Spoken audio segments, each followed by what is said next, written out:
Hey everyone, I wanted to do a little video diary for future patients and potential donors to Face Foward. I want this just to be raw and real, and I was just having a moment of deep emotions from the services that were provided for me today and in the last couple of years from Face Foward. And even though I've been here maybe 5 times, the impact that it has on us survivors is, for me anyway, and I'm sure for many survivors, it's very emotional. It's very psychological. It's not vain at all. For me, I'll just share my experience. I needed a tooth because I had a missing tooth from being punched in the face so many times. And I have still lots of scars. And maybe not everybody can see it. But I see it every day, and it's not easy to be reminded. And I did have a broken nose, but Dr. Alessi fixed my nose because my nose was pushed over. So the work that they've done on me so far has been incredible. And, but every single time I cry and cry because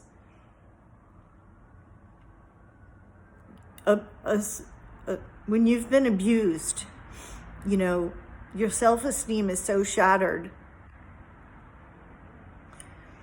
And even though it could be years, it's been years since I've been abused. It's like 15 years. And I actually have a nonprofit organization where I help other survivors. I help women who are victim of abusers and narcissists and end up like I did and on drugs and all kinds of craziness and being beat up. And I've been doing that for 12 years, but I always kind of put my own memories and pain and flashbacks aside because it's irrelevant at this point. And my goal in life is to help other people. And I did just actually wrote my life down in a book.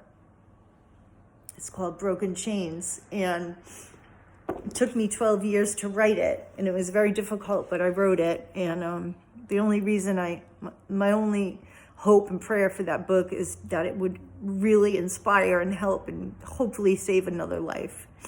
But even though I've done all that, and I've been traveling the country as an advocate and a minister and just motivational talking and even preaching, I'm a pastor, and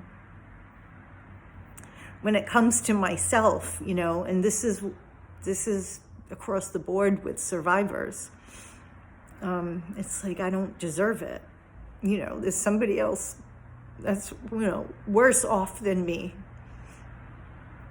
And there's the other girl that's got a lot of more scarring on her face, and she needs it, and save this surgery for her, and all kinds of stuff. But today,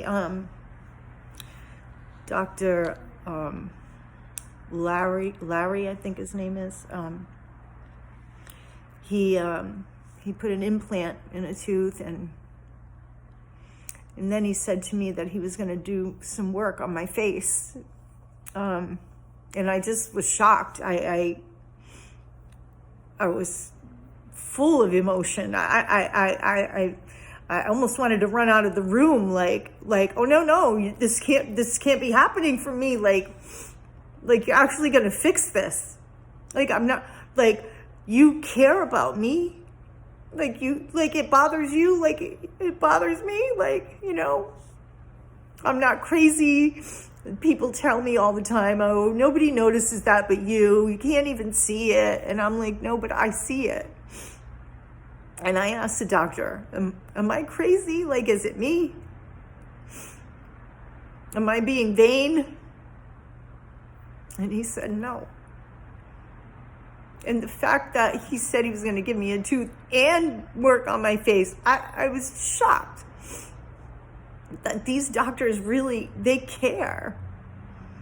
They care. And I heard two of the doctors talking about my case, and the first doctor said to the second doctor, he was explaining to him what I said and how I'd been punched in the face and attacked for like almost 10 years.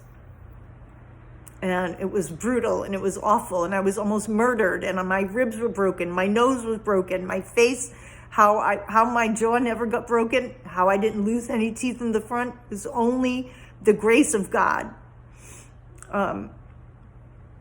But I've been bruised from head to toe and beaten from head to toe.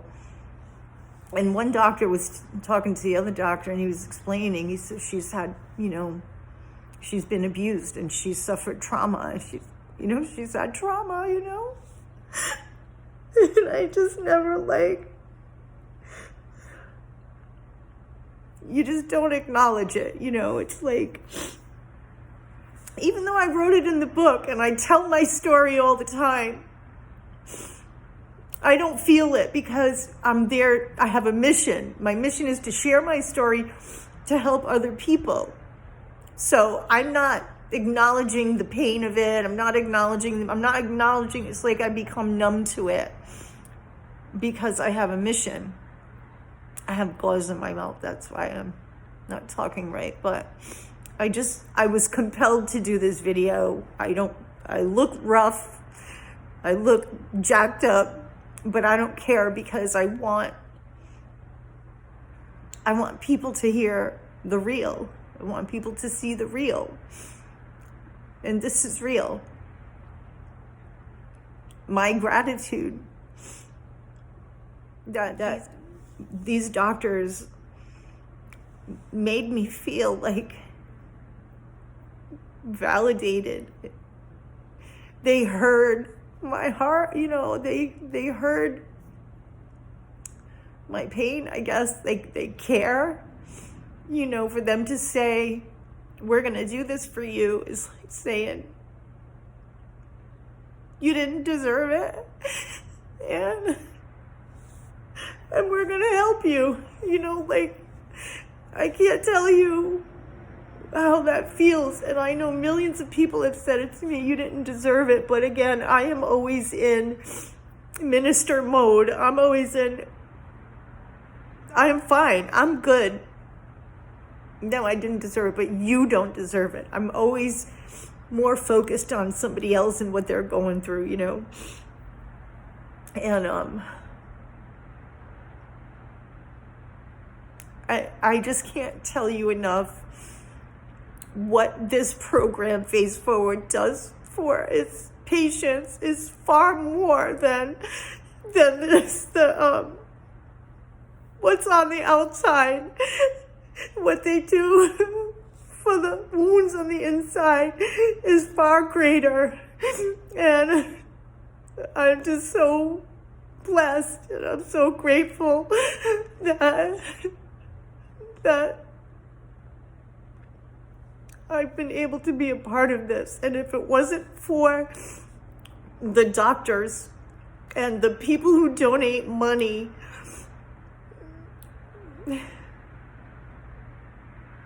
I would never get this far. I wouldn't, in my recovery and my healing and all of that stuff. And people would argue and say, oh, well, God can heal your spirit and your heart, and that's true, he can. But guess what? You know how he did it? He did it through Face Foward, and sometimes God does that. And this has been a blessing, to say the very least. This is worth more to me than all the money in the world. It's worth more to me than anything, because the fact that people see your wounds that are on the inside and they care about those wounds, it's priceless. And so thank you for everybody who has donated. Every single doctor, every single person. I don't care if you donated $100 or $100,000. Every single bit helps, because there's so many girls out there and men who've been attacked. It's just wrong. Violence is wrong, and nobody deserves that. And so I thank you, and I hope that somebody that has a lot of money is going to watch this, and they're going to give a big chunk of change to this organization, because they're saving people's lives. They're repairing people's spirits, changing people's lives. So thank you. Thank you all so much. Thank you, Deborah. Thank you, Mandy. Thank you to all the doctors, and thank you to every single person who has donated 1 penny to this organization. Thank you so much.